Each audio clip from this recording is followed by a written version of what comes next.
আসসালামু আলাইকুম। সকাল সকাল আমরা খামারের জন্য ঘাস আনতে যাচ্ছি। আমি আর রাকিব। এটা হচ্ছে আমার বাড়ির সামনে স্কুল মাঠ। জীবনের প্রথম শিক্ষা প্রতিষ্ঠান হচ্ছে এটা। আমরা ঘাসগুলো হচ্ছে একদিন আগে কেটে রাখি, খামারের জন্য কাজ করার জন্য সুবিধা হয়। যদি আমরা আগে না কেটে রাখি সেটা পরের দিন কাজ করাটা খুব কষ্টকর হয়ে যায়।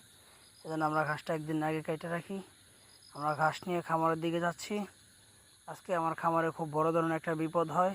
আমার খামারের ইতিহাসে আজকে সর্বপ্রথম এই বিপদটা হয়। আগে কখনো আমার এমনটা হয় নাই, তবে আশেপাশে অনেকের হয়েছে শুনছি এবং দেখছি। আমার খামারে এই প্রথম।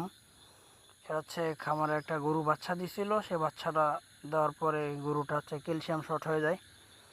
তো আমরা ঘাস আইন না খামারে ঘাস কাটতেছি। আমরা ওই ঘাসটা মেশিন দিয়ে না কাটে হাতে কাটতেছি। এই জন্যেই ঘাস হচ্ছে বয়স কম হওয়ার কারণে আমরা মেশিন দিয়ে যদি ঘাসটা কাটি, ঘাসটাতে সেই গরু খাওয়ার জন্য সম্পূর্ণ অনুপযোগী হয়ে যায়।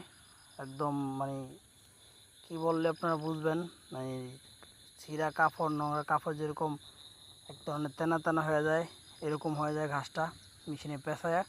যার জন্য আমরা হাতে কাইটে দিই, গরুর খাইতে সুবিধা হয়, আমাদের দিতেও সুবিধা হয়, ঘাসটাও নষ্ট খুব কম হয়। এই জন্য আমরা মেশিন দিয়ে না কাইটে এটা হাতে কাটি, বয়স কম হওয়ার কারণে। ঘাসটা আর হচ্ছে আমার খামারে ঘাস একটু সংকট ছিল, যার জন্য আমি কম বয়সী ঘাসও কাটতে বাধ্য হই। আর এটা হচ্ছে আমার খামারের এই অসুস্থ গরুটা। এটা হচ্ছে আমার খামারের সর্বপ্রথম গাভী। এই গাভীটা দিয়ে আমার খামারের গাভী শুরু। এই খামারের গাভীটা এরকম হওয়ার কারণে আমি ডাক্তার সাথে পরামর্শ করি। ডাক্তার আমাকে স্লাইন দিতে বলে, আমি স্লাইনও নিয়ে আসি। পরে স্লাইন করা হচ্ছে শালম ভাই দিয়া। শালম ভাই হচ্ছে এআই কর্মী এবং আমার খামারের পশু চিকিৎসক। নিয়মিত সে আমার খামারের দেখাশোনা করে ডাক্তার হিসাবে।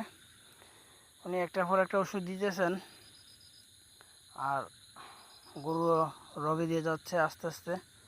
আমরা ধৈর্য ধরে স্লাইন করতেছি,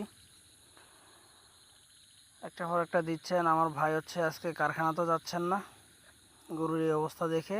উনিও খুব টেনশনে পড়ে গেছেন যে কেন এমনটা হলো। উনি হচ্ছে আমার সব বড় ভাই। আমরা বড় ভাইও খুব টেনশন, গরুটা ঘুমায় যাচ্ছিল। শালম ভাই দেখতেছে যে না, গরু ঘুমাইতে দেওয়া যাবে না।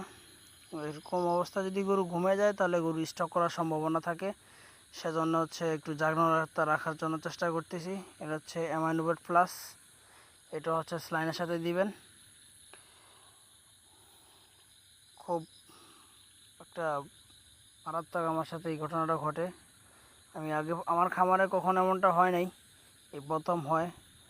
সেটার একটা